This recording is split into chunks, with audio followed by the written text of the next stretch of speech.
તો મિત્રો અત્યારે સૌથી પહેલા વાત કરવામાં આવે તો મધ્યપ્રદેશની જેલમાંથી એક એવી પ્રેમ કહાની સામે આવી કે જેને ખરેખર આખી દુનિયાને હેરાન કરી દીધા.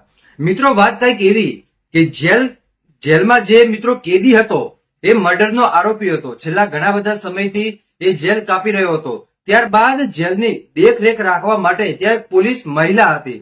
આ પોલીસ મહિલા કે જે મુસ્લિમ સમાજમાંથી આવતી હતી અને જે આરોપી હતો એ આરોપી ક્યાંક ને ક્યાંક હિન્દુ સમાજનો હતો.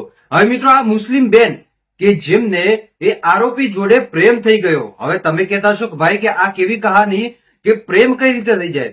કોઈ પણ પોલીસ કર્મી કે જે જેલની અંદર ક્યાંક ને ક્યાંક એ આરોપીની દેખરેખ માટે એમને રાખવામાં આવેલા હોય છે.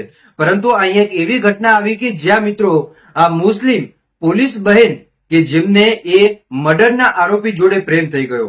મિત્રો આ પ્રેમ એટલા હદ સુધી ગયો કે તેમને લગ્ન પણ કરી દીધા. મિત્રો એટલું જ નહીં પરંતુ ક્યાંક ને ક્યાંક જે આ આરોપી હતો એ આરોપી જોડે ક્યાંક ને ક્યાંક આ પોલીસ મહિલા હતી કે જે મુસ્લિમ સમાજમાંથી આવતા હતા. આ પોલીસ મહિલા અને ત્યારબાદ આ આરોપી બંને જોડે વાતચીત થતી હતી અને ત્યારબાદ ધીરે ધીરે એમનો પ્રેમ આગળ વધ્યો અને છેલ્લે એ સારી વર્તણૂકના કારણે જે આરોપી હતો મિત્રો જે લાંબા સમયથી જે પોતાની જેલ કાપી રહ્યો હતો એ આરોપી એની સારી વર્તણૂકના કારણે એ શું થઈ ગયું કે જેલની બહાર આવી ગયો. જેલની બહાર આવતા તરત જ આ પોલીસ મહિલાએ એ મર્ડરના આરોપી જોડે લગ્ન કરી દીધા. મિત્રો આ હતી પ્રેમ કહાની. ખરેખર તમને કેવી લાગી પ્રેમ કહાની? કેમ કે મિત્રો મને તો અહીંયા નવાઈ જ લાગે ભાઈ કે એ મર્ડરનો આરોપી કે જેની જોડે એક પોલીસ મહિલા બેનને ભાઈ એક પ્રેમ થઈ જાય. આ કેવી કહાની ભાઈ? જો કે આ કહાની આખા સોશિયલ મીડિયામાં અત્યારે મિત્રો ધૂમ મચાવી રહી છે. હવે તમે શું કહેશો આ બેન વિશે મને કમેન્ટ કરીને જરૂર બતાવજો. બાકી મને તો ખબર જ ના પડી ભાઈ કે આ પ્રેમ કહાનીને કયું નામ આપવું જોઈએ.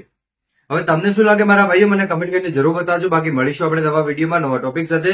ત્યાં સુધી બધાને જય માતાજી, જય દ્વારકાધીશ. આગળ પણ આવવાનો સપોર્ટ કરતા રહેજો. ધન્યવાદ.